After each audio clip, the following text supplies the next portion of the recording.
In this video, we explore the evolutionary background of our need for certainty, and I'll discuss strategies for overcoming our need for control and embracing change. I'm Jo Banks. I've been a professional executive business coach for 15 years, and I'm sharing what I know.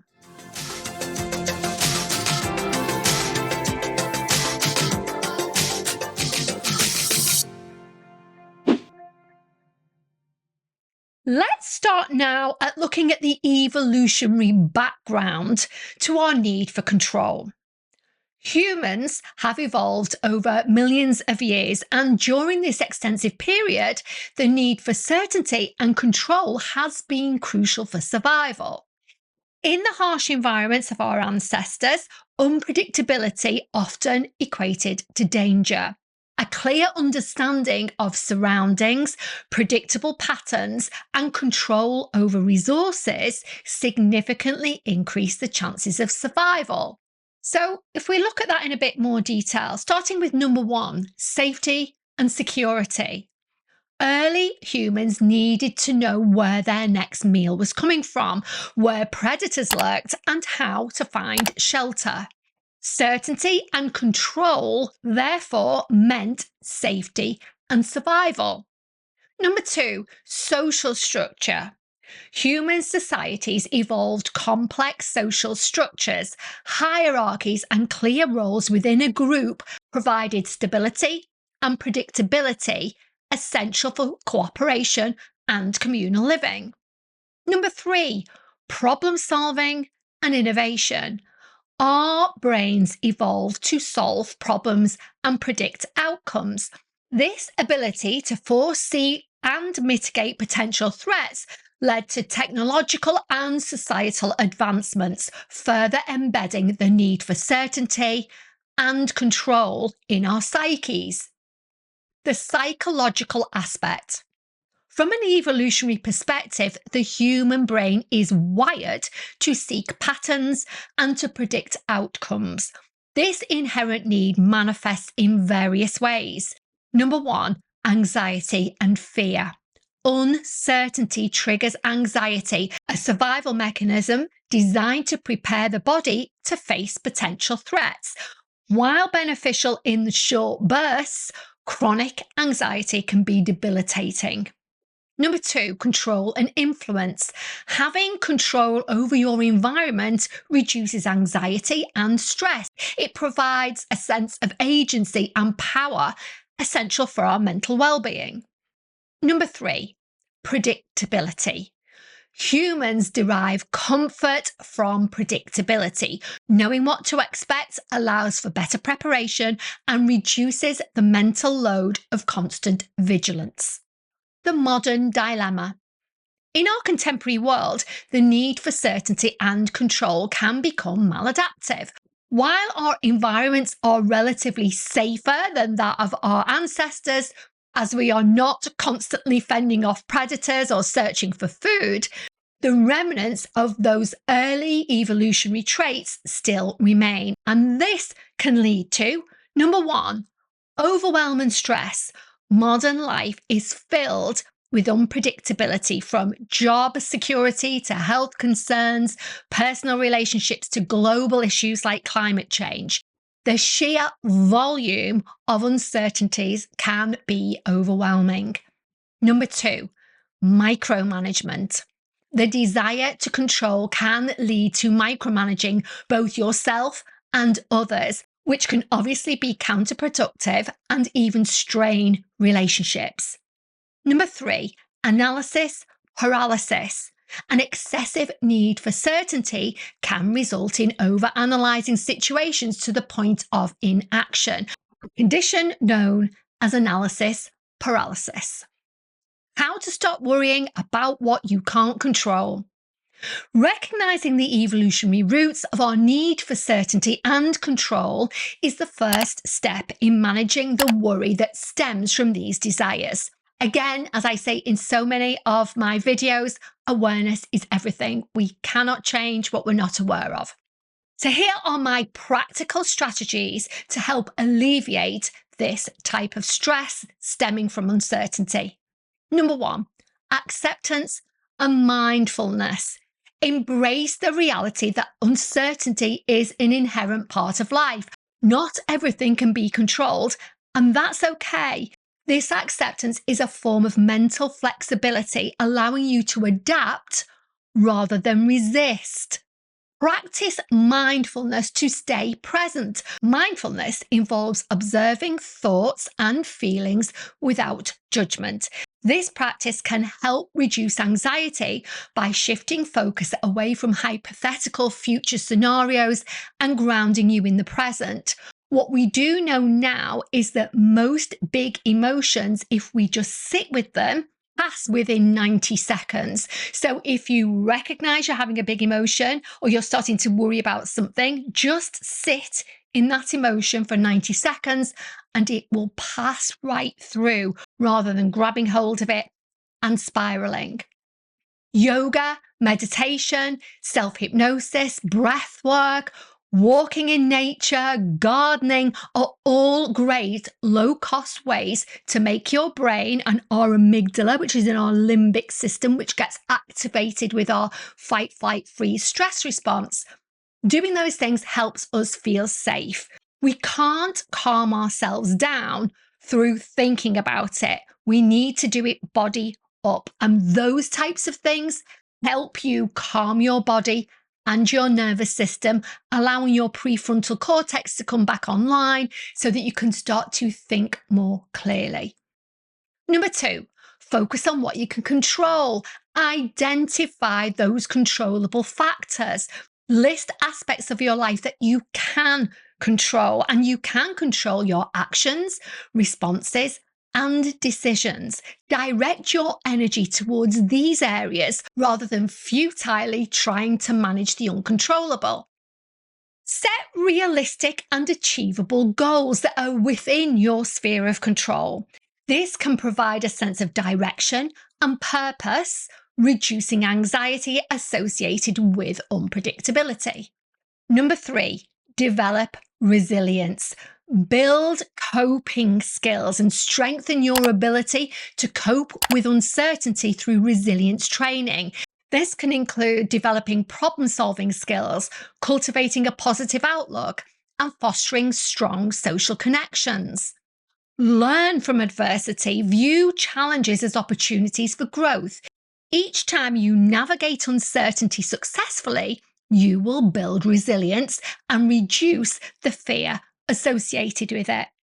Again, I've said this in so many of my videos.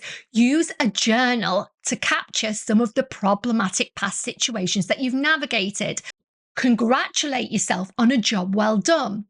By doing this, you begin to rewire your brain. I've recently been reading one of the best books I've ever read on this topic, Mind Magic by Dr. James R. Doty. So if you're interested in the neuroscience around rewiring your brain for positivity, that's a must read.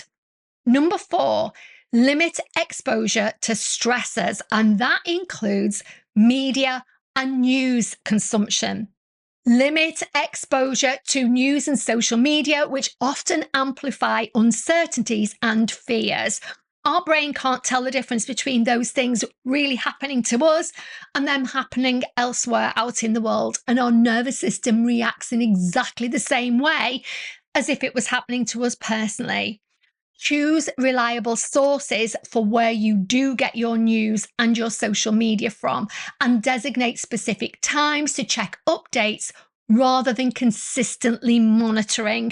What I would always suggest that you do if you do follow news channels, turn off those notifications. They just keep your nervous system on high alert. Next, we have healthy boundaries. Establish boundaries in both your personal and professional relationships. These can help manage expectations, reduce stress, and help you manage external pressures. I have a video on managing boundaries in the workplace. I'll leave the link below. Number 5, cognitive behavioral techniques.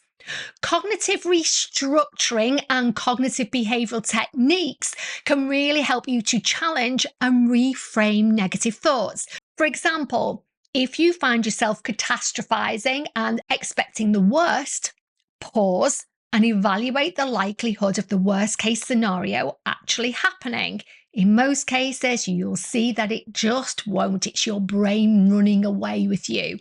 In your journal, you can use these prompts. What was the situation? What are my thoughts about the situation?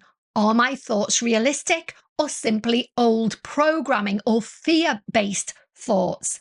What are more realistic thoughts, and what action can I take right now to help me move forward positively? Taking immediate action is critical when we do this kind of list. Doing this exercise helps bring the prefrontal cortex back online, taking you out of that programmed fight, flight, freeze stress response and helping you see things as they really are, not as you are in that moment. In other words, stressed, triggered, and not thinking clearly. Next, we have positive affirmations. Incorporate positive affirmations and self-talk into your daily routine to reinforce a sense of control and confidence. However, there is one big caveat I have on affirmations. In my experience, affirmations have to have a modicum of belief about them. In other words, for your brain to accept them, it needs to believe that there's some truth behind them.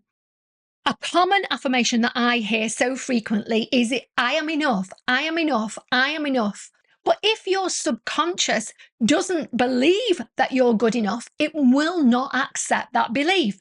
So instead, try something like, I have the power to do good in the world today, or I am a good person and I want the best for myself and for others. Today, I am going to look for positives in the world. They're all really positive and create a positive shift in your thinking because they are true. Number 6, embrace change.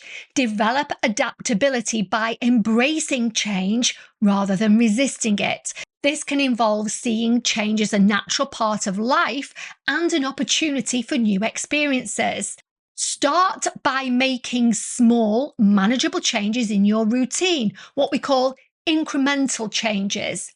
Successfully adapting to minor changes can build confidence and prepare you for larger, more significant changes. Number 7, professional help. If worry and anxiety become overwhelming, consider seeking help from a therapist or a coach like myself. Therapists and coaches who specialize in teaching you specific techniques are really beneficial. Techniques such as cognitive behavioral therapy, CBT, neuro-linguistic programming, NLP, and EFT, emotional freedom technique.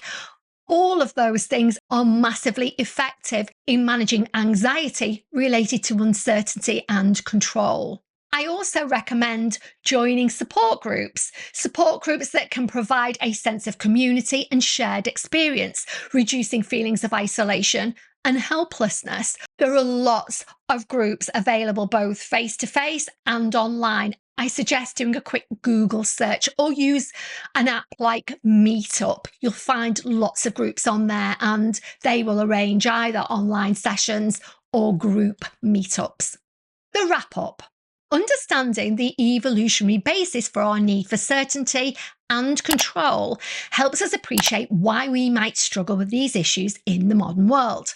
By applying strategies such as acceptance, mindfulness, focusing on controllable factors, building resilience, limiting exposure to stressors, and all the other tools that are mentioned, embracing change and seeking professional help, we can better manage our worries and lead a more balanced and fulfilling life. Remember, while we can never eliminate uncertainty completely, we can change how we respond to it. By doing so, we not only reduce our anxiety, but open ourselves up to a myriad of possibilities and opportunities that life has to offer. What next? If you have any words of wisdom on this topic or any questions you'd like me to answer, please leave them in the comments section below. I really love interacting with you all and very much value your feedback. If you enjoyed this video, please be sure to like, comment, subscribe, and hit that notification bell. so that you don't miss a thing. Finally, as always, a huge thank you to everybody who stays until the very end, and thank you so much for your continued support. It really does mean the world to me.